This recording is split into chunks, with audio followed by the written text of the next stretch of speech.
Hi everyone, welcome back to Lessons Learned YouTube channel, and today we're going to be talking about verb tense. And in looking at verb tense, we're going to be looking at the grammar of the language. Now, if you're like me, you would have had a number of difficulties when it comes to the grammar of the language, and in particular with verbs.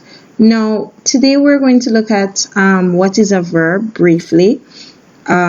What are verb tense and simple examples of what verb tense are. And so guys, I'm going to make this as simple as possible so that you can understand everything that I'm going through today. Now, let's begin. Now, before we can talk about verb tense, we first need to look at what is a verb, right?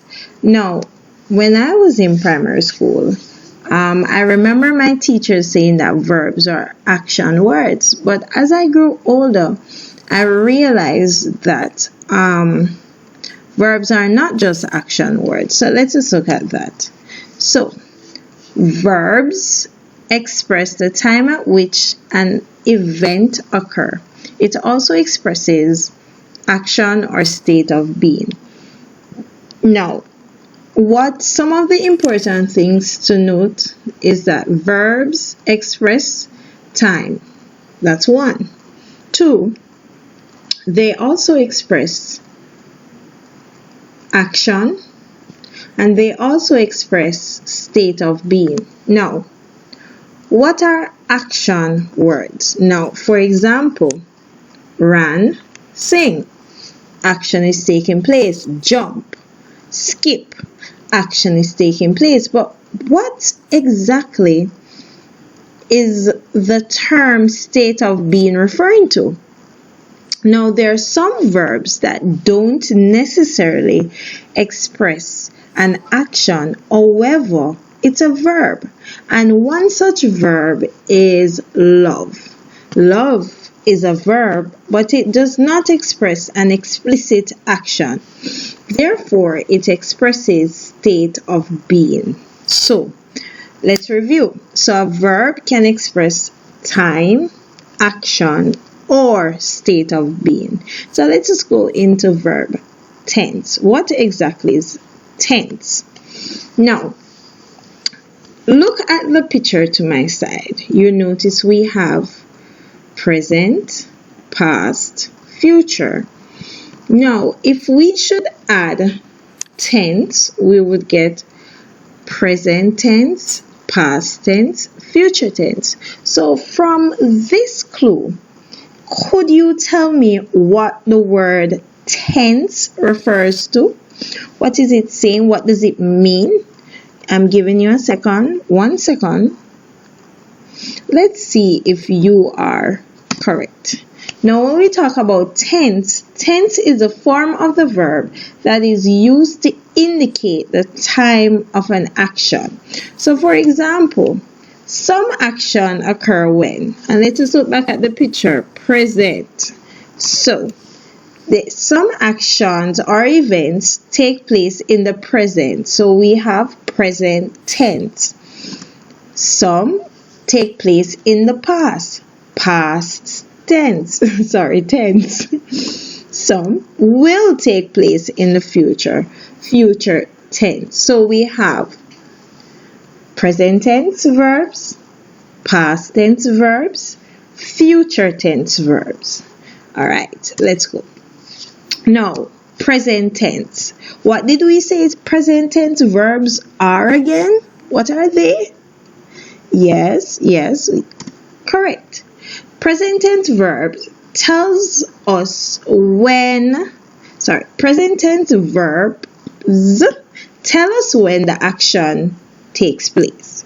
Alright, so the action is happening now.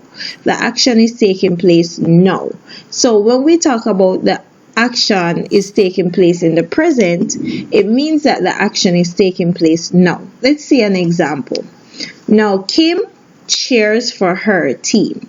Can anyone tell me the verb in the sentence Kim cheers for her team? Now, if you said chairs, you are correct. Now, you will notice that Kim cheers for her team. Cheers suggests that Kim is cheering now. Woo! Cheering no, right? Let's look at another example. They walk to school. What would be the verb in walk? They walk to school. Answer is walk. So from this example, we realize that they, persons, group of persons, they're walking to school. No. So when we say they walk to school, it means that they're walking to school? No. Alright, let's move on. Anyone can guess what would be our next tense that we're going to be looking at? And if you said past tense, you're correct. Now, what did we say past tense is again? Something that happened all the way back then in the past. Right. So, this past tense verbs tell us what has already happened. So when we talk about past tense, we know that the action took place before. It has already happened. It's not happening now, but it has already happened. So anything that happened yesterday, any action that took place an hour ago, 30 minutes ago, that is what we're talking about when we talk about past tense. So let's look. The past tense the past tense of the regular verb is formed by adding d or ed to the end of the verb. Now, if you want me to look at or do a presentation on regular and irregular verbs, please let me know. When we talk about regular verbs, we talk about verbs that, as this states, they form their past tense by adding d or ed to the end of the word. So let's look. Kim cheered for her team. We already know that the word cheer is the verb in this sentence. So you will note right here that ed is there to suggest that Kim is not cheering now, but she cheered in the past. So when we say Kim cheered for her team, we know that Kim was cheering not now, probably 30 minutes ago, probably yesterday, the day before, etc., etc. Sometime in the past, Kim would have cheered for her team. Now, they walked to school. Once again, we know that the verb is walk and ed is added to suggest that they walked to school. Now, as I said, the regular verbs form by adding d or ed to the end of the verb. However, there are some verbs that are irregular. They are weird. They are different. They do not form their past tense by adding d or ed to the end of the verb. Instead, the entire form of the verb changes. Now, once again, if you want me to look at or create a video looking at regular verbs and irregular verbs, please leave a comment below telling me so that I can definitely prepare that video for you. Now let us continue. Now, when we talk about regular verbs, as I stated before, some verbs do not form their past tense by adding d or ed. These verbs are called irregular verbs. These verbs form their past tense by changing what? The form of the verb. So the entire word changes in some instance. So the entire form of the word changes in some instance. And so that is why we call them irregular. Now, let me tell you, most cases you cannot necessarily, there's no set pattern to how these verbs change. So the best way to know irregular verbs is to look at to study them, to study these words. Now let us look at eat. So eat is a verb, but if we want to look at the past tense, we look at what? Ate. So ate would be the past tense of eat, right? Break. Broke would be the past tense of break. Break would be the present. And drink. Drink. Drank would be the past tense of drink. And so on and so forth. Now, let us look now at future tense. So we looked at present tense, past tense. Under past tense, we looked at regular and irregular verbs. And let us look at future tense. Now, if you're like me, you love to think about your future. You love to say, well, this will happen, this might happen, da da da da, and you love to plan. So future is not something that is happening now, not something that happened in the past, but something that is yet to happen, something that will happen. Now, future tense tells us what, as we said, what will happen in the time to come, right? And often will or shall is added to the verb to indicate the future tense, right? Please disregard the capital S, typographical error. Now, let us look at our examples. Kim will cheer for her team. So she's not cheering now, but she will cheer. And so, as stated before, often will or shall is added to the verb to form the future tense of the word, right? Now, so let's get going. Now, the final verb tense that we're going to look at is present continuous. Now, a lot of us, we use present continuous and we don't necessarily know that we're using present continuous. Others of us, we have a challenge in using present continuous. So, let us look briefly at what is present continuous. Now,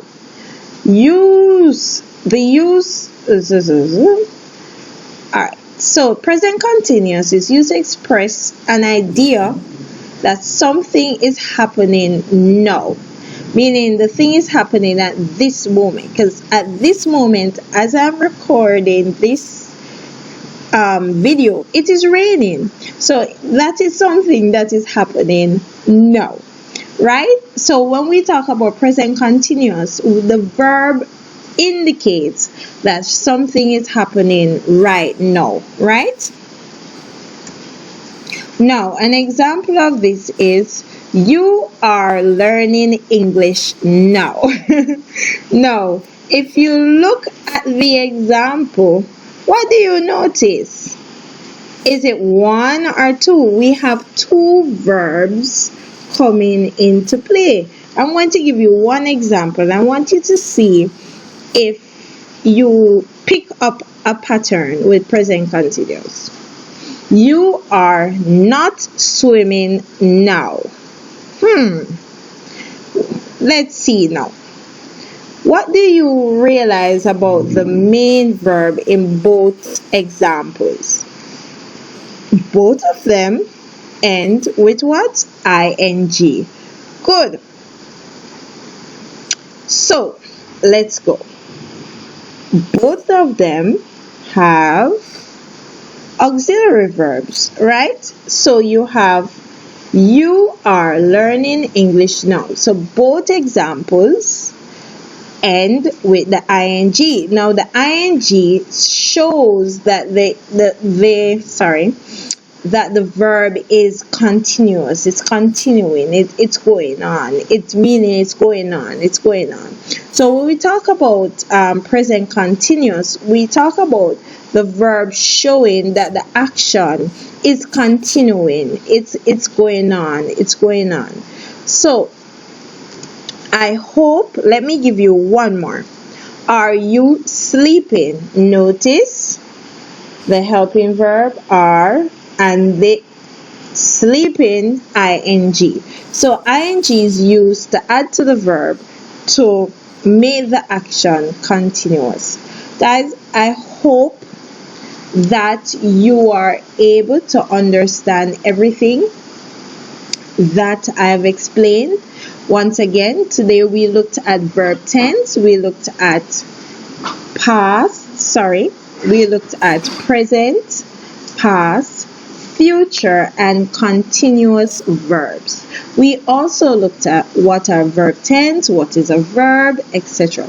Now, links for activities are posted in the description bar below, so you can go there, click on the link, or and the link will take you to activities that's based on this video. Also remember to subscribe to this channel for more videos, and finally check out our blog, CSEC English Made Easy. Thank you for your time, thank you for your patience, and we'll be back soon with more videos. Please let me know if there's any video that you would like us to create, if there's anything that you want us to explain. Thank you for your help, and I would greatly appreciate it if you could give us a big thumbs up for this video.